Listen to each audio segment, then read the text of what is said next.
Assalamualaikum warahmatullahi wabarakatuh. Halo teman-teman, perkenalkan nama saya Rani Setiawati dari kelas 5B. Pada pembelajaran kita hari ini, kita akan membahas mengenai keterampilan berbahasa MISD. Terdapat 4 keterampilan berbahasa yang harus teman-teman ketahui nih. Yang pertama adalah keterampilan menyimak. Lalu yang kedua adalah keterampilan berbicara. Lalu yang ketiga adalah keterampilan membaca. Dan yang terakhir adalah keterampilan menulis. Yuk teman-teman, kita bahas satu persatu. Yang pertama adalah keterampilan menyimak. Seluk-beluk menyimak. Teman-teman tahu tidak apa itu menyimak?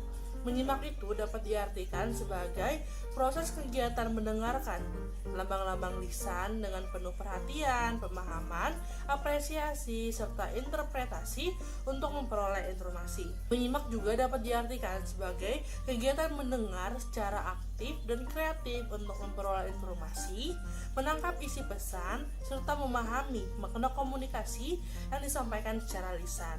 Menyimak ini mempunyai banyak tujuan loh teman-teman. Yang pertama adalah untuk belajar, yang kedua adalah untuk dinikmati, yang ketiga adalah untuk mengevaluasi, yang keempat adalah untuk mengapresiasi, yang kelima adalah untuk mengkomunikasikan ide-ide, yang keenam adalah untuk membedakan bunyi-bunyi, yang ketujuh adalah untuk meyakinkan diri, yaitu meyakinkan diri terhadap suatu pendapat yang masih diragukan. Menyimak juga mempunyai ragamnya loh teman-teman. Yang pertama adalah menyimak ekstensif dan juga yang kedua adalah menyimak intensif. Menyimak ekstensif itu adalah proses menyimak yang dilakukan dalam kehidupan sehari-hari kita, seperti menyimak siaran radio, televisi, percakapan dengan orang lain, dan lain sebagainya. Menyimak ekstensif juga ada jenisnya lagi loh teman-teman. Yang pertama adalah sekunder, yang kedua adalah sosial, yang ketiga adalah estetika, dan yang terakhir adalah pasif. Lalu ragam yang kedua adalah menyimak intensif. Menyimak intensif adalah kegiatan menyimak yang harus dilakukan secara sungguh-sungguh dan penuh dengan konsentrasi untuk menangkap informasi dan makna yang dikehendaki. Ragam dari menyimak intensif ini ada menyimak kritis, konsentratif, kreatif, eksploratif, interrogatif, dan juga selektif. Adapun tahapan dari proses menyimak itu ada yang pertama adalah tahap pendengar, lalu yang kedua adalah tahap memahami, yang ketiga adalah tahap menginterpretasi, yang keempat adalah tahap mengevaluasi, dan terakhir adalah tahap menanggap. Lalu bahasan yang kedua adalah suasana menyimak dan juga faktor yang mempengaruhi dalam menyimak. Dalam menyimak terdapat 2 suasana. Yang pertama adalah suasana defensif atau bertahan, lalu yang kedua adalah suasana suportif atau mendukung. Dalam menyimak juga terdapat perilaku-perilakunya nih. Yang pertama adalah menyimak secara faktual, yaitu biasanya terjadi dalam diskusi, seminar, konferensi, dan lain sebagainya. Lalu yang kedua adalah menyimak empatik, yaitu kita memahami sikap, psikologis, dan emosional pembicara. Dalam menyimak juga terdapat nih teman-teman kendala-kendalanya. Yang pertama adalah keegosentrisan. Lalu yang kedua adalah keengganan untuk ikut terlibat. Lalu yang ketiga adalah ketakutan untuk bertukar pikiran dengan orang lain. Lalu yang keempat adalah keinginan untuk menghindari pertanyaan-pertanyaan, sikap puas terhadap penampilan eksternal. Lalu yang terakhir adalah pertimbangan yang prematur serta kebingungan semantik. Adapun faktor yang mempengaruhi menyimak itu ada banyak nih teman-teman. Yang pertama adalah faktor fisik, lalu yang kedua adalah faktor psikologi, yang ketiga adalah faktor pengalaman, yang keempat adalah faktor sikap, yang kelima adalah faktor motivasi, lalu yang keenam adalah faktor jenis kelamin, yang ketujuh adalah faktor lingkungan, dan yang terakhir adalah faktor masyarakat. Seperti yang teman-teman lihat, berikut adalah tabel mengenai perbedaan antara laki-laki dan perempuan dalam menyimak. Lalu bahasan selanjutnya adalah aneka situasi, cara meningkatkan, serta cara memilih bahan menyimak yang menarik perhatian. Dalam menyimak terdapat aneka situasi pelibat menyimak. Ada menyimak dalam kehidupan dan kurikulum seperti dalam pembelajaran. Lalu yang kedua adalah menyimak petunjuk, keterangan, dan pengumuman. Lalu yang ketiga adalah menyimak percakapan dan diskusi. Lalu yang keempat adalah menyimak laporan. Dan yang terakhir adalah menyimak radio, televisi, rekaman, dan juga telepon. Untuk meningkatkan daya simak, terdapat beberapa hal. Yang pertama adalah aneka pengalaman audio mempertinggi kemampuan menyimak yang dapat dilakukan melalui guru dan juga dengan siswa-siswa lainnya. Lalu untuk menjadi penyimak yang efektif itu, kita bisa dengan melakukan menyimak dengan cara berkonsentrasi, lalu menelaah materi simak, menyimak dengan kritis, dan juga membuat catatan-catatan. Lalu sebagai guru yang baik itu, kita juga bisa nih melakukan andil dalam mempertinggi daya simak siswa, yaitu dapat dilakukan pada prasimak, saat simak, dan juga pasca simak. Guru juga dapat memberikan latihan-latihan untuk siswa-siswa kerjakan. Lalu dalam menyimak juga ada yang disebut dengan perhatian. Apa sih perhatian itu? Perhatian itu dapat diartikan sebagai sesuatu yang beroperasi pada situasi, sikap, dan rasa.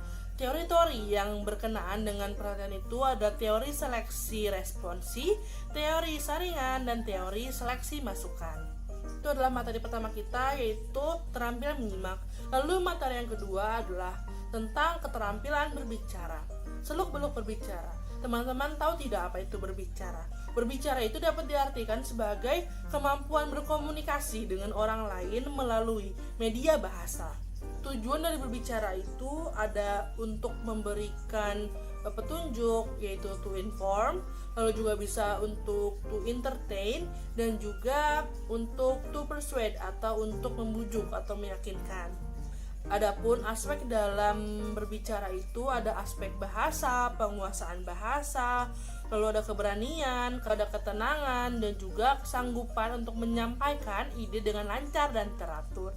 Adapun tahap dalam berbicara itu ada yang pertama adalah tahap persiapan seperti menentukan topik, lalu yang kedua adalah tahap pelaksanaan, dan yang terakhir adalah tahap evaluasi. Lalu bahasan yang selanjutnya adalah tentang hubungan berbicara dengan keterampilan-keterampilan lainnya. Yang pertama adalah dengan menyimak. Apa sih hubungannya berbicara dengan menyimak? Nah, ujaran atau speech ini biasanya dipelajari melalui menyimak dan meniru atau imitasi. Oleh karena itulah, contoh atau model yang disimak atau direkam oleh anak itu sangatlah penting dalam penguasaan kecakapan berbicara. Lalu yang kedua adalah hubungan berbicara dengan membaca. Seperti yang kita tahu ya teman-teman, membaca itu kan akan dapat mengembangkan kemampuan kita dalam berbahasa, menambah pengetahuan, memperbanyak kosakata, dan juga dapat mengembangkan cara berpikir kita untuk menghasilkan ujaran-ujaran yang dapat digunakan dalam kegiatan berbicara. Lalu hubungan yang ketiga adalah hubungan berbicara dengan menulis. Komunikasi lisan dan komunikasi tulis itu sangat berhubungan karena keduanya itu mempunyai banyak sekali persamaan. Misalnya, kadangkala itu banyak siswa yang membutuhkan banyak latihan berbicara dari catatan-catatan agar penyajian komunikasinya itu tidak terputus-putus dan tidak tertegun-tegun. Lalu bahasan yang selanjutnya adalah aktivitas berbicara dan faktor yang mempengaruhi pembicara. Dalam berbicara, kita itu bisa melakukannya dalam lingkup resmi dan tidak resmi. Dalam lingkup resmi, kita itu berbicara pada diskusi kelompok resmi atau formal. Biasanya itu dilakukan secara terstruktur dan terencana, misalnya seperti interview dan juga lainnya. Sedangkan berbicara dalam lingkup tidak resmi itu kita berbicara pada diskusi kelompok yang tidak resmi yang lebih santai dan waktunya itu tidak baku gitu. Misalnya seperti tukar pikiran, percakapan biasa, dan lain sebagainya. Lalu faktor apa sih yang mempengaruhi pembicara? Menurut Mudini dan Purba, faktor yang mempengaruhi pembicara itu dapat dibagi menjadi dua, yaitu dari faktor internal yang terdiri dari pokok pembicaraan dan tujuan, serta faktor eksternal yang terdiri dari bahasa, sarana, dan juga interaksi. Lalu bahasan yang selanjutnya adalah langkah-langkah berbicara serta retorika dan aksentuasi dalam berbicara. Dalam berbicara ada juga loh teman-teman langkah-langkahnya. Yang pertama adalah menentukan tema. Lalu yang kedua adalah menentukan materinya. Lalu yang ketiga adalah menyusun draftnya. Lalu dalam berbicara juga ada nih ya teman-teman yang namanya retorika berbicara, yaitu ilmu yang mempelajari tentang kaidah-kaidah penyampaian pesan yang efektif baik melalui tulisan ataupun lisan yang bertujuan untuk mempengaruhi khalayak, seperti gaya bahasa, gaya suara, dan juga gaya gerak tubuh. Lalu ada juga yang disebut dengan aksentuasi, yaitu suatu pemberian tekanan suara pada suku kata-kata. Rumus dalam menggunakan aksentuasi adalah menggunakan rumus konsep suku kata. Beberapa hal yang harus diperhatikan dalam aksentuasi adalah yaitu artikulasi, intonasi, dan juga kecepatan dalam berbicara. Oke teman-teman, itu adalah materi yang kedua, yaitu keterampilan berbicara.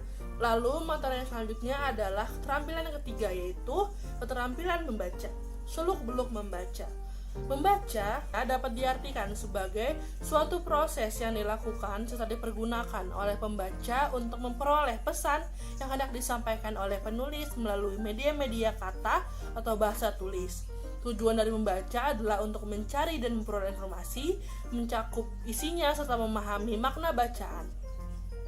Adapun aspek dalam keterampilan berbicara ini ada dua, yaitu yang pertama, keterampilan yang bersifat mekanis yang dapat dianggap berada pada urutan yang lebih rendah. Lalu aspek yang kedua adalah tinggi. Keterampilan yang bersifat pemahaman yang dapat dianggap berada pada urutan yang lebih tinggi. Dalam menulis juga ada tahap-tahapannya. Yang pertama adalah tahap pemula. Yang kedua adalah tahap lanjut. Pada tahap pemula adalah tahap yang mengubah manusia dari tidak dapat membaca menjadi dapat membaca. Lalu tahap yang kedua adalah tahap lanjut, adalah proses tahap lanjutnya. Lalu bahasan selanjutnya adalah membaca nyaring dan juga membaca dalam hati. Membaca nyaring itu dapat diartikan sebagai kegiatan membaca dengan menyuarakan tulisannya dengan ucapan dan intonasi yang tepat agar pendengar dan pembaca itu dapat menangkap informasi yang disampaikan oleh penulis, baik berupa pikiran, perasaan, sikap, ataupun pengalaman penulis. Dalam membaca nyaring ada juga nih teman-teman jenisnya. Yang pertama adalah membaca nyaring, yaitu kegiatan membaca yang dilakukan oleh guru untuk siswanya. Lalu ada juga yang disebut dengan membaca bergilir, yaitu membaca secara bergiliran antara guru dan siswa. Lalu yang ketiga adalah membaca terpandu, yaitu kegiatan membaca nyaring yang memfungsikan guru sebagai pembimbing, pengamat, dan juga fasilitator. Adapun tujuan dari membaca nyaring ini adalah untuk mengembangkan sejumlah keterampilan dan minat untuk menyampaikan informasi yang penting kepada para pendengarnya. Yang ketiga adalah untuk mencari informasi dalam surat kabar, dan terakhir adalah untuk menikmati karya. Setelah kita memahami tentang membaca nyaring, kita juga harus memahami tentang membaca dalam hati.